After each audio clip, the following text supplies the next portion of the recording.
Dios te bendiga, Dios te guarde, te habla tu hermano y amigo, el evangelista José Marte. Mire, estaba viendo algo del doctor Naco. ¡La tuya! ¡Soporte! Oye, hasta Morao se fue. ¿Tú viste cómo Morao Es fue? que Dios lo puede estar Porque Morao viendo. sabe que son ¿Tú sabes por qué tú estás mal? Está bien. ¿Tú sabes por qué tú estás mal, Soporte? Está bien. Te digo por qué tú estás mal. Racy a ti. Si tú, la misma Biblia lo dice, para hablar lengua hay que haber un intérprete. No, dice que habla también misterio con Dios. Déjame Que él habla hablar. para sí mismo. Que me llamó la atención, que estaba Soporte, Tontón y el elenco de ellos, que estaban tocando un punto muy importante sobre las lenguas y sobre las profecías. Y me inquietó a estudiar con más profundidad este tema. La Biblia dice que le habla misterio con Dios. Te voy a explicar algo que yo entendí de la lengua. Yo nunca he estado de acuerdo con eso.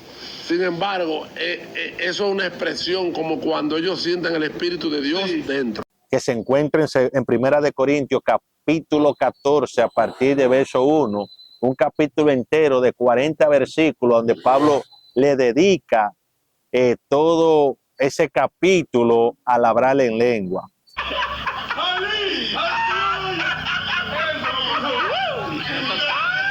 Esto Dios lo está viendo. ¡Ay! Invéntese con otra cosa. Eso Dios lo está viendo. Claro.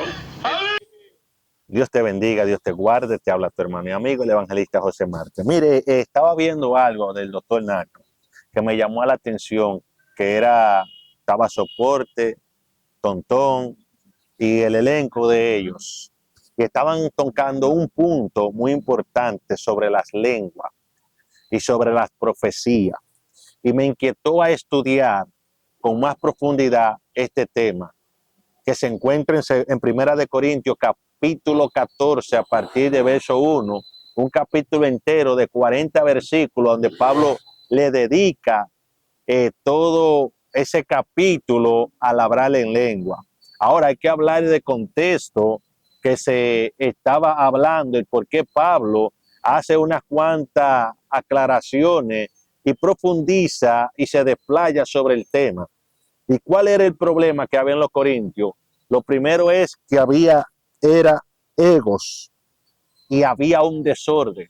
Al haber ego y desorden, dice la Biblia que ellos tenían una controversia muy grande, donde la Biblia enseña y dice que ellos anhelaban los dones. Ahora, ¿para qué era? Para mofarse, para creerse más santo que otro, y quizá esa es la realidad en la actualidad. Pero vemos aquí lo que la Biblia enseña a partir del verso 3. ¿Qué dice Pablo? Pero el que profetiza habla a los hombres para edificación, para exhortación y consolación. Y el que habla en lengua extraña a sí mismo se edifica. Pero el que profetiza edifica a la iglesia. Pablo en ningún momento está cohibiendo ni está prohibiendo el hablar en lenguas, porque hay que tener cuenta y bien claro lo que es lengua y lo que es idiomas. Una cosa son idiomas y otra cosa son lenguas. Lo que cayó en el día de Pentecostés fue idiomas, porque dice que cada quien lo escuchaba hablar a ellos en su propia lengua, lo que quiere decir que eran idiomas que ellos estaban hablando. Ahora hay que diferenciar lo que eran lenguas. Dice la Biblia que Pablo dice que el que habla lengua habla misterio por el Espíritu, y dice que no lo entienden hombres. Ahora, a algunas personas Dios les da el don de la interpretación de lengua, y es lo que Pablo dice, que si alguno habla en lengua dentro de la iglesia, háblela, pero que la hable con un intérprete. Ahora, él dice algo aquí muy profundo. En el versículo 23 dice: si pues toda la iglesia se reúne en un solo lugar y todos hablan en lengua, y entran indoctos e incrédulos, no dirán que estamos locos. Pero si todos profetizan y entran algún indocto o incrédulo, por todo es convencido, por todo es juzgado. Lo oculto del corazón se hace manifiesto, y así, postrándose sobre el rostro, adora a Dios, declarando que es verdaderamente todo lo que ellos dicen. O sea, Pablo habla claro. No es que hablar en lengua es malo. Ahora lo que Pablo dice que se haga decentemente y en orden. Pablo dice que si hay uno profetizando, los otros callen. Ahora, si estamos en un culto y tú sientes hablar en lengua, Pablo dice que la hable para ti solo, porque eso no va a edificar a los otros. Al contrario, lo que va a hacer es que va a obstruir al que está predicando, al que está hablando, al que está adorando, y entonces vamos a parecer que un manicomio. Ahora bien, concerniente a lo que estaba hablando Tontón y Soporte, yo creo que Tontón está equivocado en muchas cosas. ¿Por qué? Porque número uno, Tontón dijo que el que habla en lengua, perdónenme, un motorista que iba ahí, el que habla en lengua no es de Dios, como que son lenguas mecánicas, que son cosas inventadas.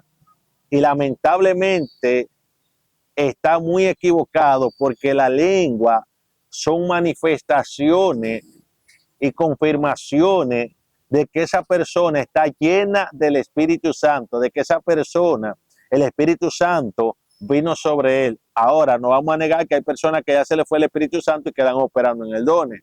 Otros hablan lengua mecánica, es verdad. Ahora, pero no por eso podemos encajonar a todo el mundo en el mismo círculo, en el mismo cajón. ¿Por qué? Porque entonces estaríamos blasfemando contra el Espíritu Santo, y eso es muy peligroso. Nosotros tenemos que entender que Dios a cada quien le da diferentes dones.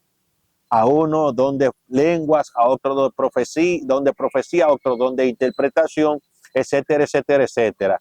Entonces yo creo que a la hora de nosotros emitir un juicio en contra del que habla en lengua, eso hay que sopesarlo muy bien, porque podemos caer en la blasfema del Espíritu Santo. Y la Biblia dice que es el único pecado que no le es perdonado. Otra cosa que él dijo fue que cuando la gente va a la iglesia lo asustan. No, cuando la profecía viene, si Dios dice que te va a pasar esto, esto y esto y esto, etcétera y etcétera, te pasa.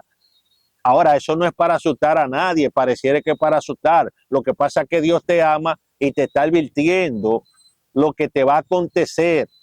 Y para que tú reflexiones y no te pase nada, Dios te lo está advirtiendo, porque la Biblia dice que no acontece nada sin que Dios se lo muestre a sus siervos los profetas.